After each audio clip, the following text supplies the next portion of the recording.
Welcome to Positive Disintegration, a path to authenticity.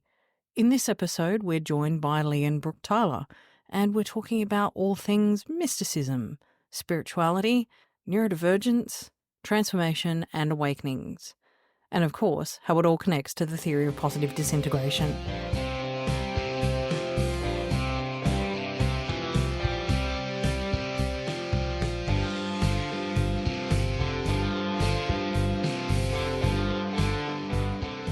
Hello, wonderful listeners, and welcome to Positive Disintegration. I'm Emma Nicholson. I'm Chris Wells. And today, Chris, we're going to get a little bit mythical, which is different for us. It is. We have a guest. I was on her podcast earlier this year, and I just could tell from the conversation we had on Be Mythical that we needed to have Lian on our show because the overlap with what we do was enormous.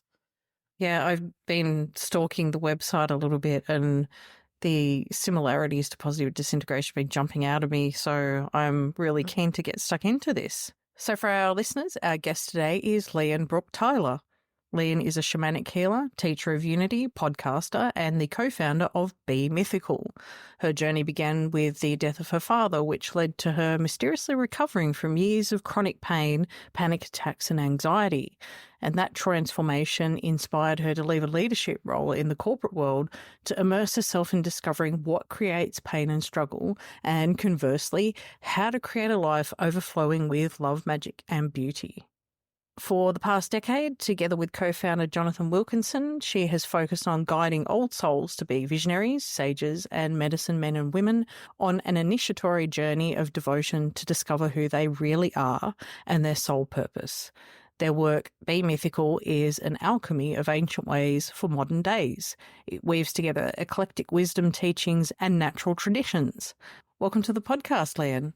Oh, my pleasure. I'm really happy to be here. We're so glad to have you. It's hard to even know where to start because, like, the conversation that we had, I had listened to several of your episodes first. And so when even just this morning before we're going to record, I'm like, where to go with this conversation? Even in your bio, like the fact that your father's death prompted you to resolve this chronic pain that you'd had for so long. When I heard that part of your story, positive disintegration was in my mind around that. And so normally when we have a guest on, we ask them, how did you first come across Dąbrowski's theory? And I am wondering how you learned about it the first time, like if it was just before inviting me to come on or what? Like I'm curious. I think that's a really good question to ask because, as you've both said, there's so much overlap with our work, our philosophy, our message, and I suspect to an extent our own paths, that it's like we've been singing from the same hymn sheet for a long time, when actually perhaps at a kind of deeper level it's the same hymn sheet, but I wasn't aware of that. I was singing from what seemed like a different hymn sheet and then realised, I think less than a year ago, was when I came across the theory of positive disintegration and everything that we were exploring in our show via you. And then it took us a while to get to the point where we had a conversation, but it was immediately the moment I saw it, I felt that kind of instant like, this is what I've discovered, what I've been journeying with, what we do in our work, but from this different lens, this different way of language it and understanding it and speaking about it, all of that. It was just so instantly, this has huge overlap. Like, intuitively, I could feel that without even, when we had that conversation, it became more and more clear at a logical level, but it was obvious. And so for me, anytime I think I'm at the point now where I don't necessarily need the science and the logic and the studies to follow something, to kind of feel its truth, but I still love it. Like I still relish, you come across a good piece of data. I still love that. And so it was a bit like that for me. It's like, this has been spoken about in this way here. And yes, and as we explored it on my show, it was just so evident. There's just so much richness and depth in Dąbrowski's theory, but then also this lens on disintegration in itself being a thing of, beauty and meaning. Wow, what a message for the ages. Yeah, it's amazing to me, the overlap with other areas. I mean, I see it elsewhere too, of course, like people who are interested in personal growth and inner transformation, like obviously there's going to be overlap here. And so I guess what I was going to, kind of kick off with you is to just tell our listeners a little bit about the work you do, what kind of people you have on your podcast, other than me, and just the topics that you address, like just maybe give them a sense of what your work looks like, if you don't mind.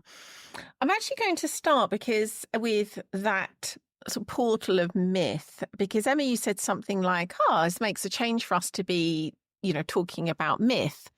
And if I recall correctly, the very first time I heard you both was talking about the ugly duckling. Do you remember that? You're talking about the fairy tale, with a passion. And so that was actually, so it's funny that it's like there's some beautiful bookend there, isn't there? That was like my first knowing of you both was through that lens of story and myth. And then here we are kind of now I'm on your show talking about story and myth. And so coming back to your question, it's, and this is probably the case for so many of us, the deeper we go on our soul path, the clearer and clearer we get about the path we're on. So if you'd asked me this question 5 years ago, 7 years ago, in theory, I was doing the same thing, but it's kind of like it's certainly shifted and morphed over that time.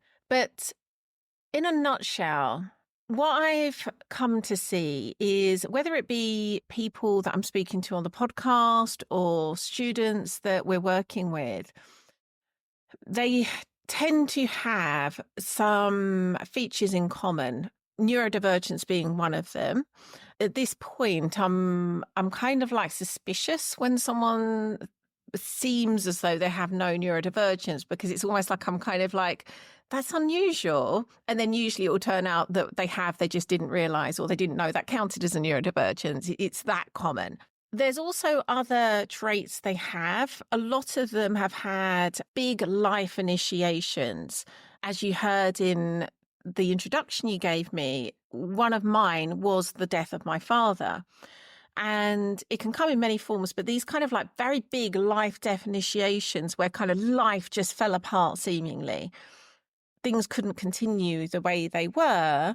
And yeah, unlike the rest of our culture, where it's just like, how quickly can I sort of scrabble up back to the surface and construct a life that looks roughly like it used to?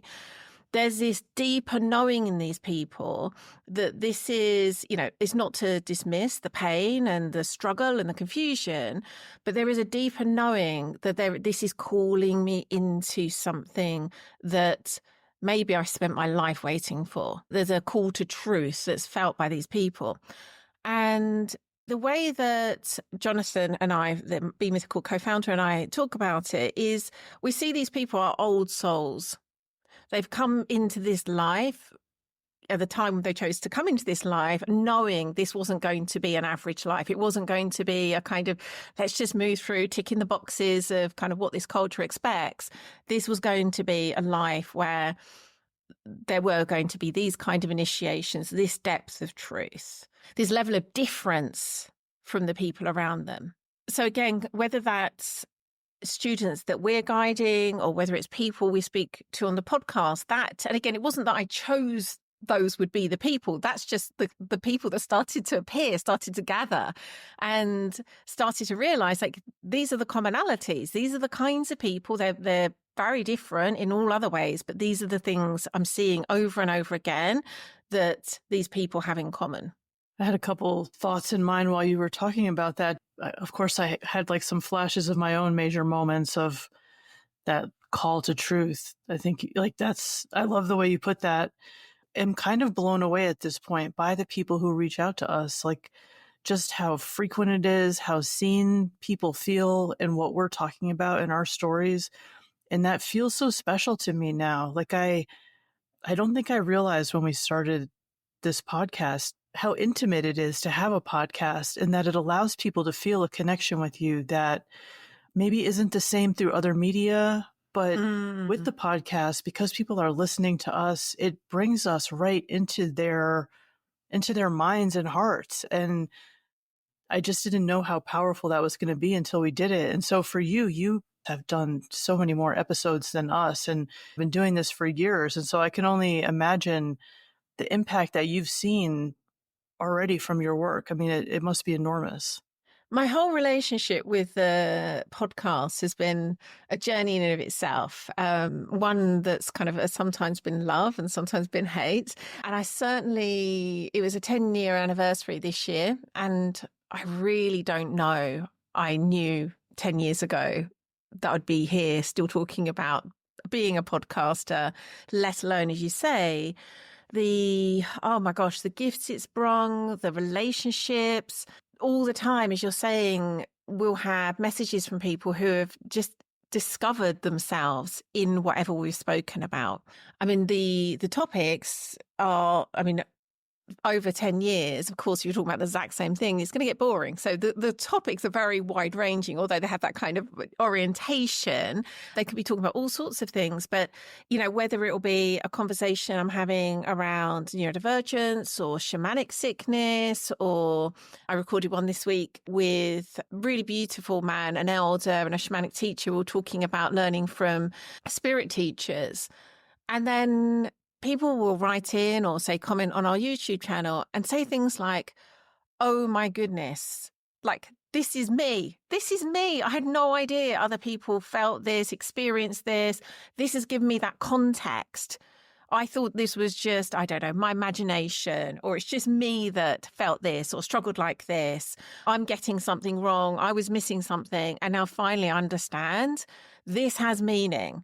That is, funny enough, I think I said something so similar to that I'm saying in that very podcast, because it was just one of those things, whether it be something like learning from spirit teachers, you can just feel like you've lost your mind. It's just in your imagination. You need to go and get some help. And yet hearing someone say, no, this is something else that within this context is understood and honoured, changes everything.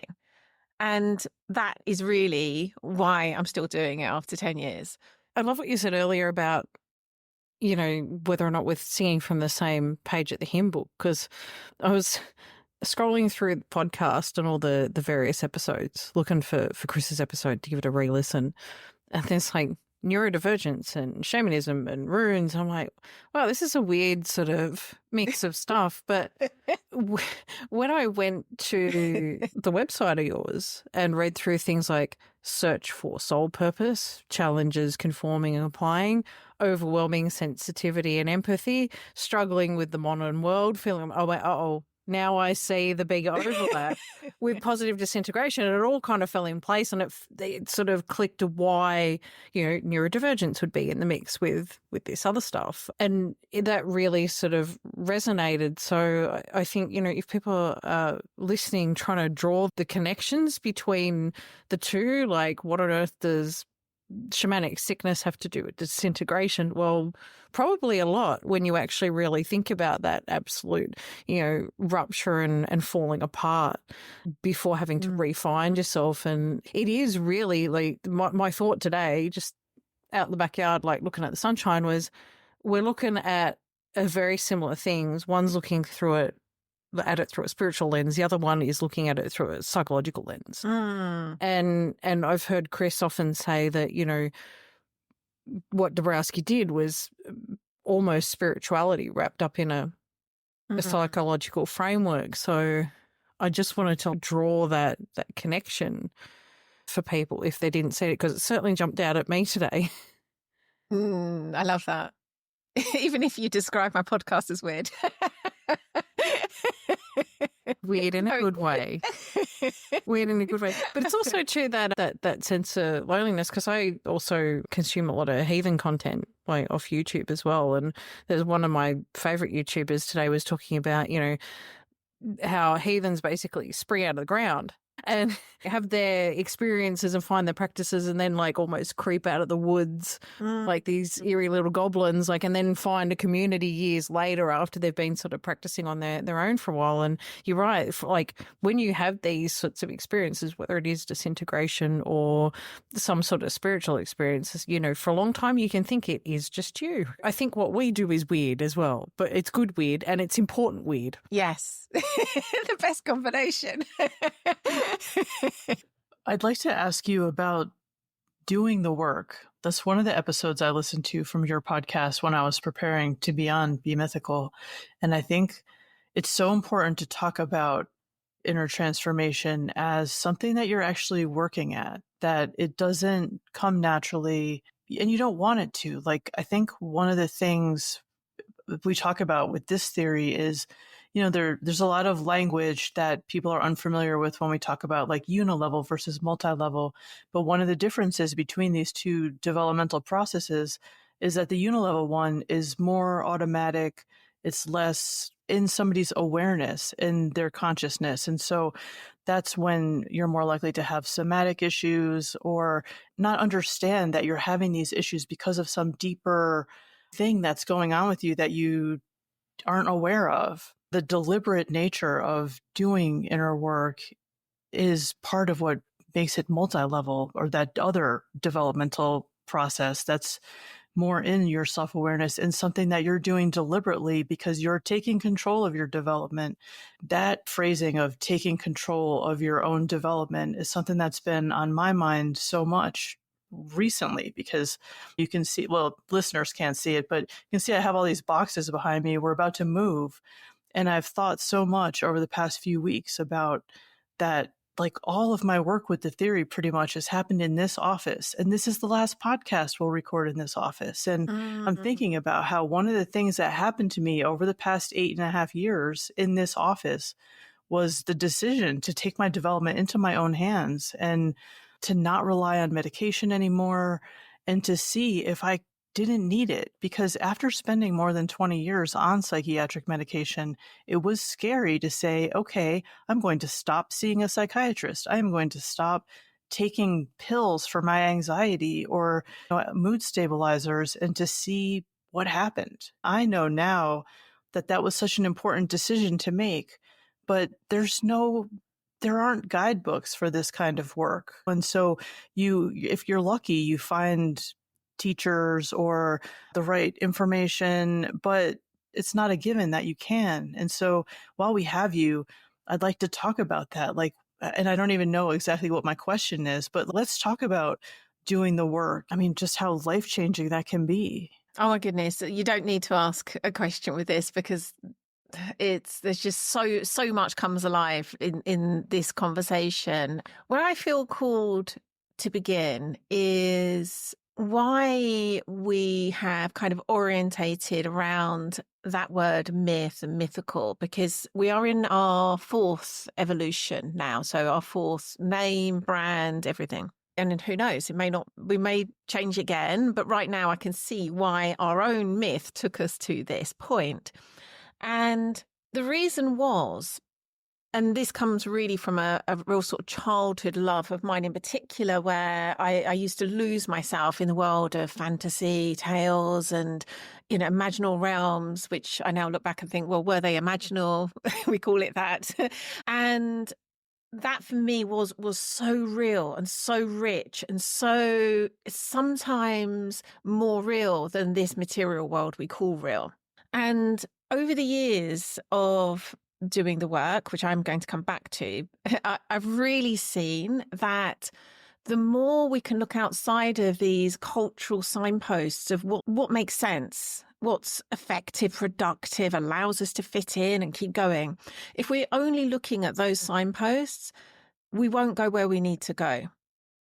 Whereas the world of myth allows for, well, beyond anything I've come to the end of yet.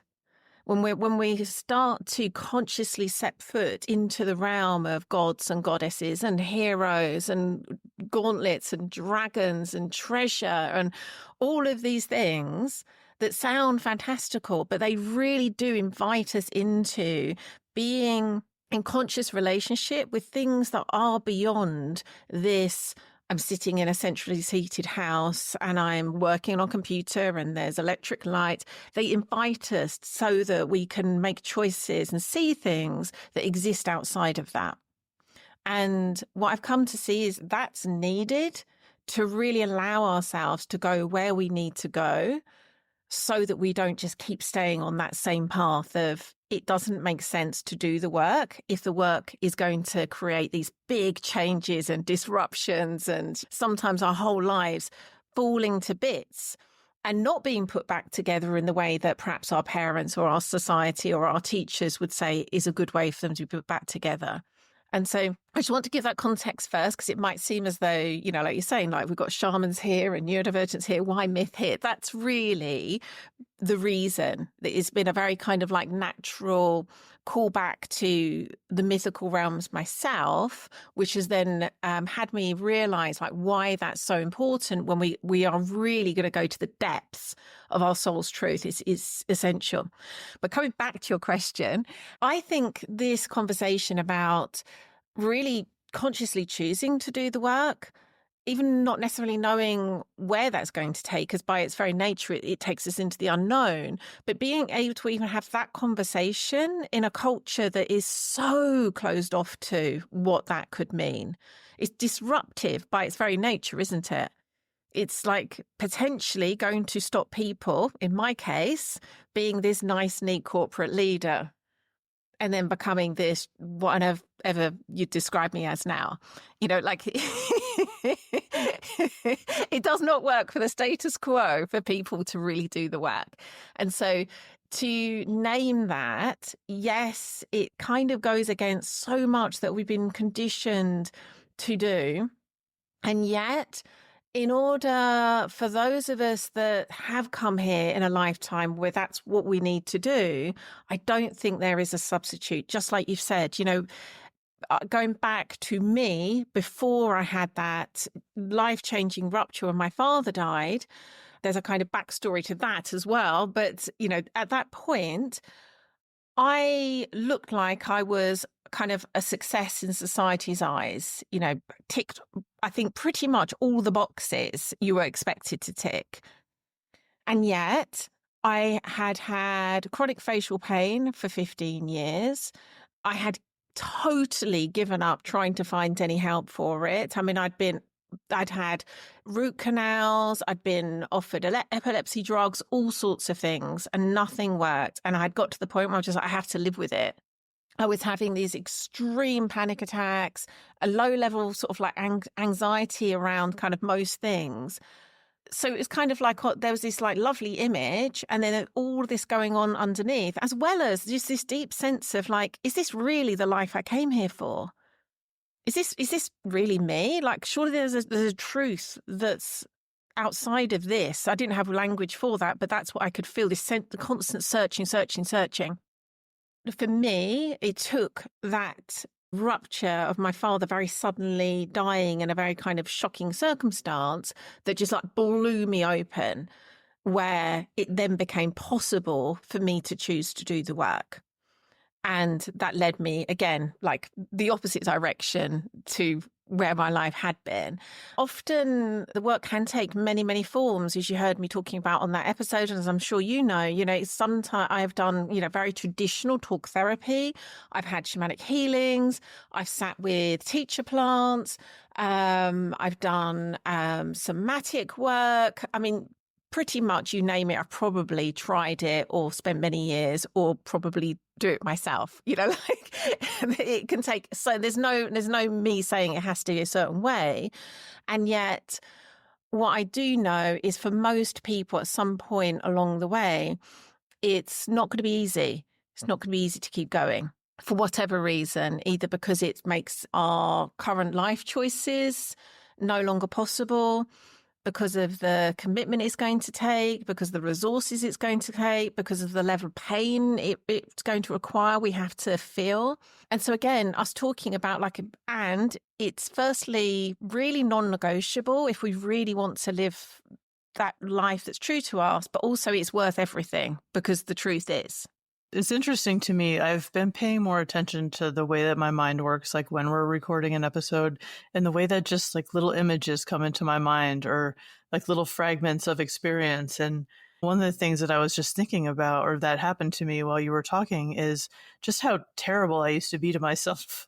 Like one of the things that's changed so dramatically, I think, about me personally over the past 10 years is that I used to be just my own worst critic and so brutal. And I know that Emma has been this way too, where I don't think I realized for all of my life until that point when I decided to start being kinder to myself, how it's impossible to be kind to other people and to be who I wanted to be in the world if I was treating myself so badly. So now when I say that, it seems so obvious. And like, yeah, I mean, that's not like some profound thing, but it is. I think about how many people are out there just, tearing themselves up with their own language about themselves in their own heads, and how that's a violence toward yourself, and how important it's been to be gentler with myself, and how that's translated into being gentler with other people, more patient with other people, and the benefits that I've seen from that.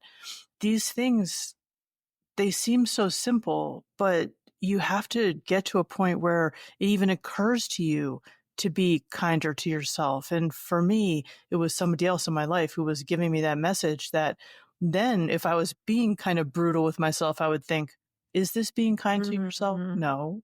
And just the little ways that you can change your thinking, but like how profound it can be once you have like a bit of a toehold in your own mind and, and start to make that kind of progress. And so there's just so many ways into this, into changing and into like becoming a different person without necessarily realizing the significance of it or like the benefits that you're going to see. It seems like such a minor thing, your own self-talk, but it's not. It's huge. Yeah. I wanted to ask you, hearing you talk about your own experience, and even Chris, you talking about the way you spoke about yourself, like maybe this is a question for both of you, but it seems that sometimes when we look back after, doing the work and making changes and having these profound experiences, whether or not it's a huge spiritual rupture or a massive disintegration, and you look at how you were before and just say,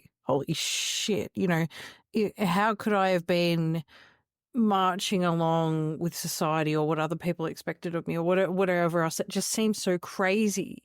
And yet I know that before, if people had spoken to me about doing the work on self or having spiritual experience, I would have gone, that's nuts.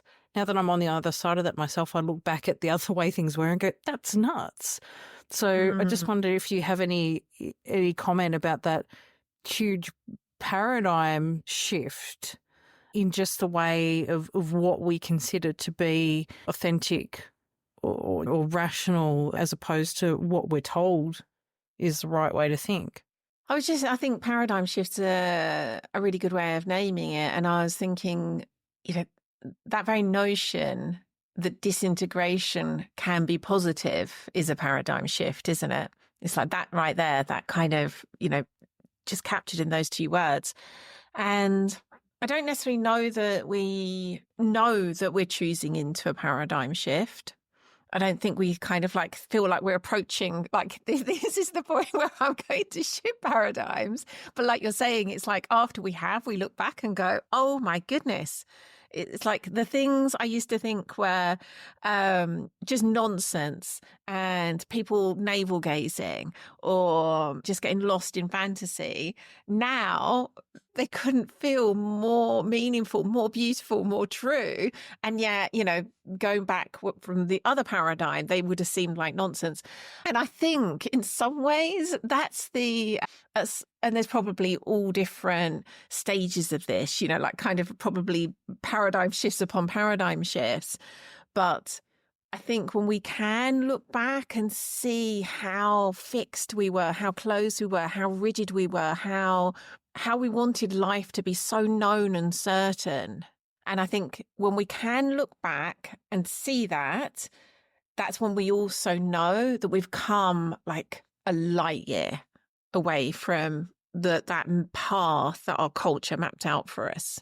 I'm thinking about now the conditioning and just how, what word am I trying to think here? Just like how insidious it is. Like you don't realize what you've internalized from the other people in your life, from your parents or your teachers or your coaches, or maybe you've gone to church. I realize now when I look back how much that impacted me when I was younger without me having any awareness of it, that these weren't my values or my ideas. Like I just had absorbed them from the people around me, and how problematic that was. And I just remember so vividly moments of changing that and realizing that I had a choice. I don't think that people realize necessarily how much they have a choice in who they are and their path. And another thing, I'm almost reluctant. It's interesting how I'm reluctant in some ways to talk about spiritual things that I believe and experienced personally now over the past several years, that, like you said, Emma, before all of this, that I would have been like, that's ridiculous. Even reincarnation, the idea of having many lives. Now, to me, that makes so much sense. Of course, we have many lives before we come in and are effective in some particular path. I know that I must have had many lives to prepare to do this life I'm in right now, or this incarnation. I used to feel this huge urgency of getting things done in this lifetime, like I was on some timetable of what I needed to accomplish in this life. And now, with an awareness of reincarnation, I was able to settle into this life and be like, well, I don't have to do everything in this life. And so even that kind of thinking is such a change from what I had when I was younger. And yet there's still so many people in my life now who would be like, what are you talking about? That's ridiculous. There's just so much has come up in response to what you've said. I just want to come back very quickly about that notion of reincarnation. My daughter and I were talking, I can't remember why, but she said to me, she was going on about something or other. And then at the end of it, she said, so do you think reincarnation is real then, Mummy? And it was conversations we've had many times before, but I love to, when I'm asked the question, to kind of really feel, rather than just sort of answer rote from what I've said before, I like to kind of feel into like, what's true now? What's here now? As I open my mouth to reply to her, I heard myself say, I know it is. I was like, that's different to the last time someone asked me that. It was just a knowing. It's been something I've kind of worked with in various ways and experienced lots of things that would suggest it. But that was the first time that it was just like, oh, what's here now is a knowing. And I don't necessarily know that that's, yes, there's a kind of, I think, an important aspect around reincarnation in the way that you're talking. But I think also symbolically, the deeper we go on this path, the more and more these things just become this sense of, I've journeyed so far now, I don't really need to have this like logical proof or it be something that other people will approve of me thinking or not thinking. It's just like, if it's here and it's a knowing, that's enough. Yeah, exactly. That feeling of knowing, or more language that I don't usually use on our podcast, but the feeling of being connected with my soul and being able to connect with certain other people at this soul level. I just know that to be fact now. I don't need anybody to confirm that for me. I just know that there are people in my life that we connect at a deep soul level, that's why we have the relationships we have. And I realize now that being able to name this feeling and this inner knowing that I have of being connected with myself in that way is so important, and lets me be grounded in a way that I never had before I had this language and this understanding around this like experience, because that's what it is. It's a feeling. But like for me, I went through this huge awakening experience about a year after we moved into this house. Again, it's something I've been thinking about because we're moving. But for more than a year, I know that I was going through this awakening experience that was so intense. It was like I was plugged into some other dimension energetically.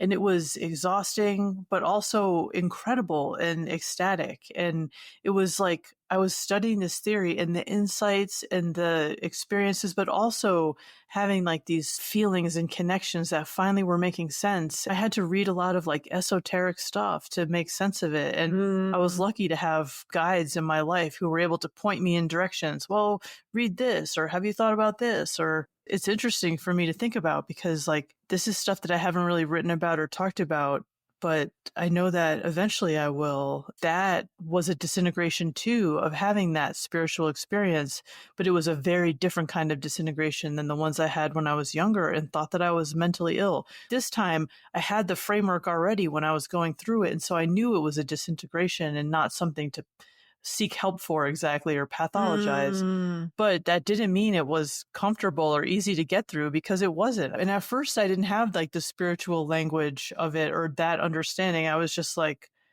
I'm going through something right now that is so intense, but I just knew that it was okay. And like, I just had to get through it and that it would bring me to where I needed to be, which was true. But yeah, it was a lot.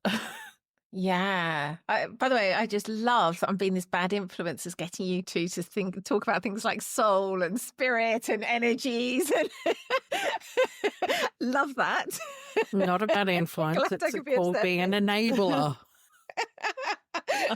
Yeah, thank you for helping me finally open up on my own podcast about these things. It's so funny because I'm so used to talking about these things. I do. I mean, I generally have the awareness not to say, for example, go to my children's school and talk about these things. But yeah, I do forget the kinds of conversations that are typical versus not. So it's funny. Kind of the things that you want to speak about, but sometimes there's just not the space to do it in a safe manner. And it does take a bit of bravery. And I think that's one of the beautiful things about the theory of positive disintegration is it gives this rather rational scientific framework that allows you to discuss these hairy, scary, like off-the-wall emotional experiences. But something you wrote in a blog, Lian, stood out to me as something, a way, I guess, to talk about this stuff, because it was a blog, I think, Is Magic Real? And it's like, I know now that even if magic is a placebo, it's a placebo that is the cure for the mundane, shallow, grey existence of our modern culture. And then you go on to say, and what's a placebo anyway, if not magic? And so I guess the argument could be is that whether or not someone chooses to personally believe in your experiences, as long as they respect that you are allowed to have those, if it gives you meaning and utility in your life, would it matter if it was a placebo? Like, honestly, even when you're trying to get your own head around these things, like, am I going crazy? Am I imagining this stuff? Well, is it giving you value and peace and opening your mind to things and teaching you stuff about yourself? Yeah. Is your religious practices or whatever giving you some sort of utility in your life in relation to how you behave as a person or the community that you get from it? I think there's a bit of destigmatization that sort of needs to have around these things, that you can even have an approach to that and go, yeah, might be all in my head. My gods might be all in my head, but, I'm not going to stop doing my practices. So... because it enriches my life now. So I see no reason to give it up. It reminds me, actually, I was thinking back to, you mentioned it in my introduction where it says something like that huge change I had in the year after my dad died. It kind of set me on this quest of like making sense of what had happened to me, because it just did not fit any frame of reality I had come across. After 15 years of trying all the things that our culture says might be the answer and none of them were, suddenly my dad dying was the cure. And bearing in mind, we'd had an amazing relationship. We were really close. It wasn't like my dad died and therefore, oh my goodness, thank God, that's over. He's gone. It's a relief. It was the opposite. And yet it was this strange cure to all these things I had been wrestling with. And so it was that kind of set me on this, like, there's something we're not being told. There's something beyond what we say is possible and real. Because for what I've just experienced to happen, it wasn't just that. I mean, that was the kind of really obvious change that had happened. But of course, there was also this just like opening up to all kinds of things that was also happening at the same time. So it was that really had me question so much about what we call reality, what we say is, this is magic, therefore it's not real. And it's like, well, I've experienced things that I've now got no answers for based on the usual way we talk about these things. I'm going to go looking for the answers. Even now, these, like, I think 12 years later, the answers just keep coming, and they keep taking me more and more in the direction of things that we would call magic and mystery and mysticism, spirituality. I just keep going further and further in that direction. I just received some information from somebody over the past week about mystical experiences and the connection with trauma, and that how people who have experienced trauma may be open to mystical experiences. And that was an interesting thing for me to consider. Just hearing you talk about your father, it's interesting to me that you were close and that his death brought this healing from pain for you, because you would assume, if you didn't know that you weren't close and that you had like a difficult relationship, and that his death brought this release from pain. But your years of pain were a trauma in themselves, like to go through so much time experiencing chronic pain, searching for answers, and then having this experience of magic, of it being released, and to be free from that is incredible. And so the language we use, like, we don't always have clear paths or answers, but the things that our suffering allows us access to places and healing and understanding and compassion that we wouldn't have without our suffering. Everything that you went through is what allowed you to have like this impact that you have now in your work. And I know the same is true for me. And I've been thinking a lot lately about suffering. It gets a bad rap, but it really does like allow us access to a depth of empathy and compassion that we wouldn't have otherwise, for other people's suffering. There were two things that felt really connected to what you were saying. The first is, well, in short, I absolutely agree with you. And the part that I hadn't talked about was the chronic pain and the panic attacks themselves were caused by trauma. So 15 years before my father died, and so that was why it was 15 years, I experienced a physical and sexual attack. And it was also, interestingly, a kind of near-death experience as well. So I actually thought I had died, or I thought I was about to die. And so it was that experience that triggered the pain and the panic attacks. And so it was a really interesting, again, this sort of notion of, I noticed these kind of like archetypes, these way these symbols of bookends, that whole period began with this death initiation and it ended with a death initiation. And both were traumatic in different ways. And yet one kind of plunged me into this sort of 15 years, not perhaps of hell, but, something in that direction. And yet the other one ruptured me out of it. And so that feels really important to say, because it was kind of like, yes, there was a kind of trauma before the trauma, as often is the case. And then the other thing that feels really connected to what you were saying, one of the archetypes I have a real fondness for is the wounded healer, Chiron. And Jung said something like, only the wounded physician heals. Only when, this is paraphrasing, but only when the physician himself is affected will he be effective. And so it is from that, in the way that I often would talk about it, it's only when we can alchemize our own wounds into medicine can we truly serve others. Can we really guide them on their own path to healing, to meaning, to truth? And again, something that culturally really goes against our kind of like our mainstream models of healthcare and what we call healthcare, where, as long as you go to a good college and you get a degree and you learn how to, dispense drugs, let's say, that's what being a healer is. Whereas this notion that only the wounded healer heals, what does that tell us? That is, that's quite that's quite a revolutionary notion to a world that's forgotten that. Because this is an ancient archetype, of course. This is wisdom that we've known for many, many, many years. And so, yes, it's trauma, and it's not at all to dismiss, the pain and the loss, the heartbreak, all of those things that can come through trauma. But there's also that recognition that we can journey with why we came here to experience that, what that could mean, what that could allow us to be for others. That I think, and again, I'm not going to say this is true within the work that you do, but certainly in the work that I do, until we've made contact with that archetype within us, I don't think we can serve others on this path.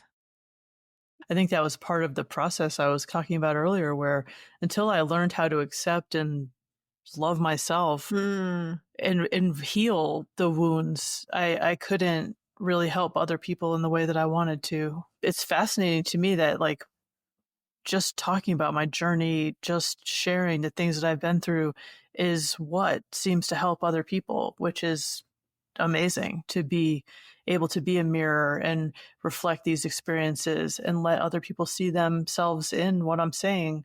Maybe they don't see themselves in everything I'm saying, but that's okay. It's not like a perfect mapping of experience.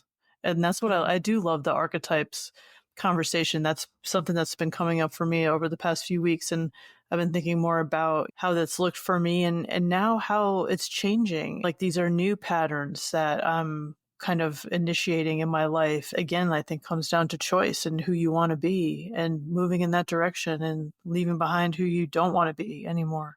I'll just add to that before we tangent off again. To me, I think, sounds very much like the responsibility dynamism that Dąbrowski talks about, where you do the work on yourself, and then not only is part of working on yourself the responsibility towards yourself to keep refining and perfecting your personality ideal and working towards it, but also to help others on that journey. But I don't think you could have one of those parts without the other. Like, you're not going to be able to help others if you're not doing the work yourself. I did want to ask about something that came up at the very beginning of our conversation, was a mention about like the connection between neurodivergence and mystical experiences. So I'd like to take us off down that juicy little rabbit hole. How many dates have you got? You get me started on this topic. It's going to be a good one for a very long time.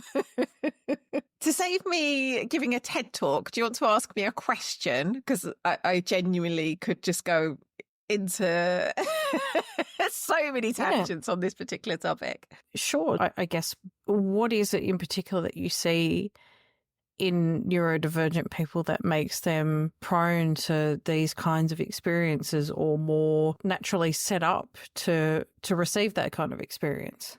There's certainly been just an ongoing, emergent recognition of what was showing up in myself and others. That's kind of initially how it started, where there was this growing realization over the years for myself personally, but then also with our students, where there just started to become this undeniable overlap between the two. Of course, this was, again, sort of playing out with me personally, but it was like I was seeing it over and over again in our students. But it wasn't really until I had a number of different things happen with this, like, just perfect synchronicity all at once. It was just so obviously kind of like, you have those moments where you're like, I could try to dismiss this as coincidence, but it's just ridiculously beyond coincidence. So in the space of like maybe a week, it was a really short space of time, I was diagnosed with autism. I had finally, kind of very, very reluctantly, heeded the call to train in shamanism. And then in the same week as both of those two things happened, I read a study that just randomly had come up. A Facebook friend had posted this study, and I went and read it. And it was talking about how these, and I think it'd been more than one study, had seen that autistic individuals, in their brain, there was this hypermetabolism of DMT that's naturally in the brain. And so it's a very small amount. So DMT, if people aren't aware, is sometimes called the spirit molecule. So it's often the component that's in psychedelics, teach plants, things like that. And we have, I think it's actually a number of different mammals, but talking specifically about humans, there's a very, very, very small amount that's in the human brain. And there's different theories about why that is, but putting that to one side at the moment. And what these studies were showing, I think they were trying to understand different experiences that autistic people had around, I think it was different things around behavior, perhaps sleep. And for some reason, it led them to look at DMT. And then realized it wasn't so much, from what I understand, that there was just more DMT. It was like there was a kind of like a higher usage of it, if that makes sense. It was being metabolized and therefore more present, and that it was very present in the urine and it was a number of different types of DMT as well. And they clearly weren't making the connections I was making. They were, this is a problem. This needs to be medicated. Of course, this is the source of all the issues. I, in this kind of incredible Venn diagram of autism and shamanism, was just like, oh my goodness, all these experiences I've had that, I'd even had this kind of psychedelic scientist once said to me something like, you have what I would describe as a psychedelic mind, because I'd had so many strange experiences, mystical experiences, terrifying experiences. And suddenly here I was, looking at this study that brought these two parts of me into one. I was like, of course, if people take DMT containing things to open their mind to other realms, and me as an autistic person has this anyway, no wonder I'm being thrust into these other realms in a way that makes me, reluctantly again, very able to do the work of a shamanic healer. And so that happened like literally all in the space of a week or so, where I was like, okay, all these years of just seeing things that kind of suggest this is the case, all of a sudden it was undeniable. That's kind of like, directly answer your question, it seems as though there's a kind of logical reason why that might be the case. And that's, specifically talking about autistic people. I think there's ways that what we're talking about are also true for other forms of neurodivergence. And it's a whole other topic, actually, whether I even would say that neurodivergence and the different kind of types of neurodivergence is really the kind of most true way to talk about these things. That's a whole other topic. But for the moment, for shorthand, it's useful to use those. But I think even if we're not talking about, say, for example, that from a sort of DMT autism lens, I think by the very nature that people who are receiving, creating, sensing the world differently because of neurodivergences, it would suggest an ability to perceive things differently that perhaps are present all the time. But if you aren't wired in a way that allows you to perceive them, they may as well not be there. That's kind of in a sort of very rough nutshell what I think. It's like if you're wired in a quote marks neurotypical way, it allows you to function really well in a material world where you're constantly being told that's all there is. There's this material world, this is how you function within it, don't need to worry about anything else. Whereas if you are someone, for whatever type of neurodivergence is going on for you, that is experiencing things differently, it's like, no, the material world doesn't behave like that for me. Words move around everywhere. For me, numbers do that. Like numbers just do not stay where they're meant to stay for me. If you're someone who perceives the world differently, it's kind of almost like you've got all these portals where it's like, well, if that bit doesn't work as it's meant to, it kind of then leaves this like gaping hole for other things to come in instead, for you to perceive other things, sense other things, know other things. So that is, again, it's kind of been partly on experience, but it sort of does make sense to me also that if we think there is a there, people with differences are going to be able to see that there. It makes perfect sense. I almost wanted to like slap myself on the forehead and go, oh, yeah. Yeah, if your perception of the material is different, then your perception of the immaterial is also different. Mm. But Yeah, no, hey, these things aren't spoken about. They really aren't spoken about, are they? No, and the other thing is too, like, you know, when we talk about even with neurodivergent people and how they experience trauma, and so there's all sorts of Venn diagrams going over here, and bits of it overlapping. You know, when we talk about overexcitabilities and connection with having experiences of positive disintegration, it's kind of like, oh yeah, now it all makes sense. Yeah, love a Venn diagram, by the way. Me too. Have you got anything to add to our beautiful Venn here, Chris?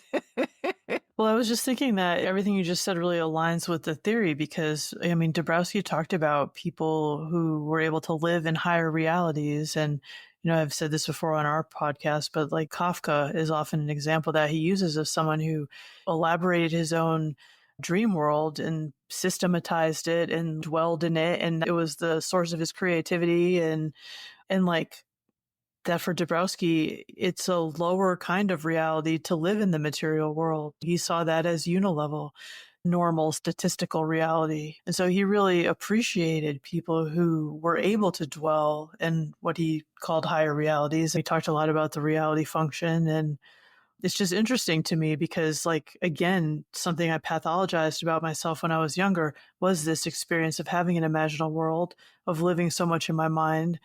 And I had like a whole life play out in my mind that was happening at the same time as I was living in this material reality. But I saw it as something that was wrong with me. I know now that this was a big part of my neurodivergence, or my experience of multiple neurodivergences allowed me to have that. And it's certainly not something to pathologize. It's amazing. And I still have access to it, even though it looks different now. And so, yeah, I'd agree with what you said for sure. Like, those of us who are neurodivergent have the access to experiences that people who aren't don't have. And yet I wonder sometimes if people who are like quote unquote neurotypical, if they open themselves up to the possibility of seeing things differently, what life would be like for them. Is there really such a thing as being neurotypical, or is this coming from conditioning and expectations? I don't know. Very briefly, I'll give you my sense on that. I think there are absolutely a range of different neurotypes using that language, but I don't think it is anywhere near as binary as kind of like neurotypical and neurodivergent in the way, like, again, it's a helpful language so that we can even talk about it, but I don't think it actually matches what's going on. And as you're saying, even for people who are considered neurotypical or are closer to that end of the range, you know, just based on my time with, say, for example, Indigenous people, often they are described as shamanic cultures, although there might well be a person or a few people who act as the shaman, everyone there is kind of inhabiting that shamanic world, that shamanic way of being, that animistic way of perceiving life, which probably would be not dissimilar to what we're like the heights of a neurodivergent person in our culture would be able to perceive, were probably fairly commonplace for the non-shaman person in a culture like that. And so I think that's probably a whole another long conversation in itself. But in order for us to, again, any of us to conform in this world where we need to kind of like fulfill roles and fit in, even people who aren't wired to kind of be wide open to all these things have had to, you know, been conditioned and wounded and trained to shut down and shut down and shut down. So, and I think that can absolutely be opened back up again. I really do.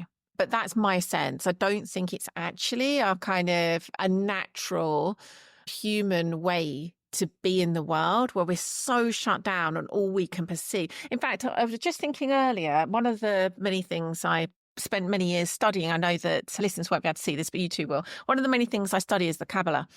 And when you were saying earlier about how Dąbrowski was saying there's a kind of like that lower level to the material world, it was funny because a number of the ways you spoke about, I was thinking, oh, it's so similar to the vocabulary of life, where down here in Malkuth, it's like it's the material, it's this earthly realm that we can kind of see, and again through that modern lens, that kind of our cultural lens, we think that's all there is. And yet we are aware of some other things. As we go up the tree, we're kind of aware of what's coming into our ego, into our thoughts, into our feelings. And then some start to continue going and start to become aware of aspects of their own soul, start to have free will and consciousness of everything that's going on here. And then we can continue going up. So my sense is even a seemingly neurotypical person in this modern world, like, yes, the kind of like we're being told constantly, all that's real is down here at the very lowest level, but there is some awareness, there's more. And sometimes we have moments we kind of go right up here and those like moments of insight and awareness and breakthrough. And then, yes, we might go back down here, but we are in some way changed. And I think that is the possibility for all of us. Yeah. So firstly, I think Dąbrowski kind of like really saw something in that, but in direct answer to your question, yeah, I think we all have so much more capacity than we realize. I've got to say what I've been thinking. I've been thinking it since Chris was talking, and that's this image of Dąbrowski doing his work and writing things like, we shouldn't be having monologues about God, we should be having dialogues with God. And like people looking at him and going, what the fuck, dude, are you even talking about? Being back in wartime Poland, like trying to tell all these stuffy, material world white people about, reaching up into transcendent realities and stuff. But bless him. Bless him for coming and saying, no, here's my many degrees and my massive philosophy reading, and here's this rational framework to put over this experience that you have all shut yourselves off from. Yeah. He saw it and had the courage to speak about it. And as you say, back then, it's hard enough at times now. It was brave, for sure, for him to do the work that he did, and it wasn't easy. What a pleasure this has been. So many delightful tangents we went on together. We did tangents, we did Venn diagrams, we went to distant realms. This has been a real joy. Thank you. And thank you for being so kind of open-hearted and open-minded and welcoming to the, I guess, different way that I speak about these things and see these things. I've really felt like such a sense of welcome that, you're not trying to force me to talk about it in the way that you're talking about it. And you really appreciate that. Thank you for coming on you. And giving us the space to talk about things in ways we might not have previously. So thank you as well. It's been absolutely delightful. Yeah, I appreciate that you came on and let me open up to things that I haven't been talking about on my own podcast. So that's pretty cool. Thank you so much. See how that unfolds. Let's see how that mythical tale unfolds. And Chris, thank you. Always a pleasure. Thank you. It is always a pleasure. And thank you, listeners. We always appreciate you joining us too, and hope you got just as much out of this wild, tangential conversation as we did.